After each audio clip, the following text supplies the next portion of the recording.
त्रिभुज या त्रिकोण कई मायनों में इस अस्तित्व में एक मौलिक आकार है। Integrated form is a triangle. सबसे एकीकृत स्वरूप एक त्रिभुज का है। कंक्रीट और स्टील और इस तरह की सभी चीजों के आने से पहले मेरे ख्याल से खासकर अमेरिका में किसी भी घर में आज भी त्रिकोणीय छत है ना? भारत में हम सपाट छतें बनाने लगे हैं क्योंकि हम कंक्रीट की छतों का इस्तेमाल करते हैं और भारत के मौसम के लिए एक सपाट छत ठीक है। तो यहां आज भी लगभग हर घर की छत त्रिकोणीय है। त्रिभुज ही क्यों? त्रिभुज ही क्यों? क्योंकि न्यूनतम सामग्री के साथ अधिकतम मजबूती केवल एक त्रिभुज के लिए होती है। अगर आपको उसी मजबूती वाला कोई दूसरा आकार बनाना है तो आपको कहीं अधिक सामग्री लगानी होगी। इस्तेमाल की जाने वाली सामग्री की मजबूती को भी बढ़ाना होगा। लेकिन एक त्रिभुज के आकार में बहुत कम सामग्री से आप अधिकतम मजबूती प्राप्त कर सकते हैं।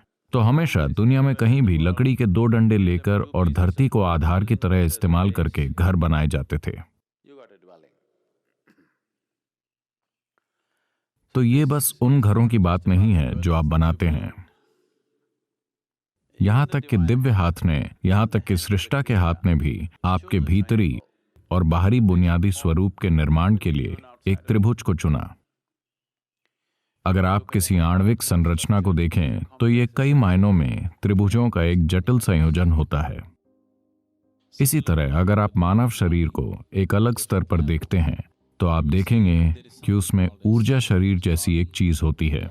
ऊर्जा एक खास तरीके से शरीर में गतिशील होती है और कार्य करती है। योग में इस बारे में एक पूरी समझ मौजूद है और आपके पूरे सिस्टम में ऊर्जा कैसे कार्य करती है इसे अनुभव करने का एक खास तरीका है। अगर आप इसे जागरूकता के साथ देखते हैं, अगर आप देखते हैं कि आपके सिस्टम का निर्माण किसी तरीके से हुआ है, तो आप देखेंगे कि आपके शरीर का सबसे बुनियादी स्वरूप एक त्रिभुज का है।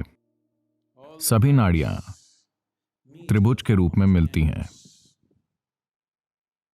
जिसे हम चक्र कहते हैं वो वास्तव में त्रिभुज हैं। नाड़ियां हमेशा त्रिभुज के रूप में मिलती हैं। हम उन्हें चक्र कहते हैं क्योंकि वो गतिशीलता का प्रतीक हैं। तो एक गोल चक्र के अंदर वो नारंगी त्रिभुज आज्ञा चक्र है जो आत्मज्ञान और ज्ञान और जानने और बोध का चक्र है, क्योंकि योग बोध पाने का विज्ञान है। योग चरम बोध का विज्ञान है। तो ईशा योग चरम बोध के प्रतीक एक चक्र में नारंगी त्रिभुज का इस्तेमाल करता है।